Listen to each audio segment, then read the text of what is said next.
প্রধানমন্ত্রী নরেন্দ্র মোদীর সবকা সাথ সবকা বিকাশ সবকা বিশ্বাস মন্ত্রে গ্রাম কাছাড়ের সর্বত্র উন্নয়নের জোয়ার বইছে। সেসব কাজের নিরিখে বিজেপি প্রার্থীর হয়ে ভোট চাইলেন দলের শ্রীকোনা মণ্ডল সভাপতি জয়প্রকাশ সিনহা। মঙ্গলবার সংখ্যালঘু অধ্যুষিত বরযাত্রাপুর জিপির চাঁদপুর তৃতীয় খণ্ডের 192 নম্বর বুথে এক নির্বাচনী সভা অনুষ্ঠিত হয়। মণ্ডল সভাপতি জয়প্রকাশ সিনহার দাবি, তৃতীয়বারের মতো নরেন্দ্র মোদী প্রধানমন্ত্রী হতে চলেছেন।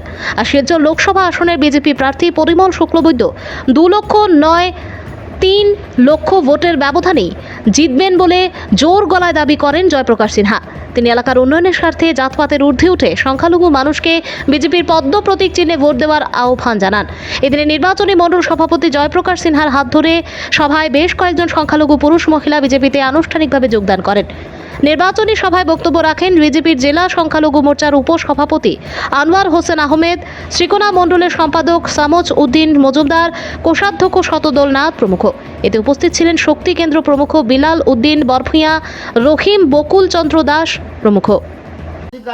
আমরা বিজেপির একটাইবার লাগি 95% মুসলমানে আমরা অনেক মুসলমান গ্রামে যা হয়েছি রাজদীপ বা আপনারা ভোট দেয় আমরা মানুষের বিশ্বাস করছে না। সুস্মিতা দেব জিতবা হইয়া এখানে রাজদীপ প্রায় 85,000 ভোটে জিতছেন, যেদিন আমরা মুসলমানের 95% ভোট দিচ্ছি। আর কিছু একটা হিন্দু মানুষ সন্তোষ মোহন দেবের লগে আসা এখানে তার সন্তোষ মোহনের বাবা সুস্মিতা দেব, বিতিকা দেব, তারা 30-35 বছর রাজনীতির লাগে যুক্ত আছে। এটার লাগে কিছু হিন্দু মানুষ দল হিসাবে নাই, দেব পরিবার হিসাবে 20-25% হিন্দু মানুষ